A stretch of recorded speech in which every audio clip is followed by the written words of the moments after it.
Payg'ambarimiz Muhammad Mustafa sallallohu alayhi vasallam o'ta kamtar zot bo'lganlar. Bir kishi u zot sallallohu alayhi vasallamning huzuriga kirib gapirmoqchi bo'ldi-yu, kirib haybati, siri bosib gapini topolmay qoldi, tili aylanmay qoldi.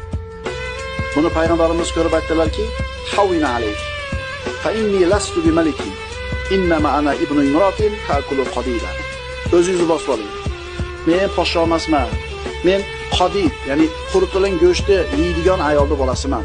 Ya'ni oddiy odamman deyaptilar. Rahmatan lil alamin bo'lishiga qaramasdan kamtarligini ko'ring. Rasululloh kamtar bo'lganlar, mutakabbir bo'lmaganlar.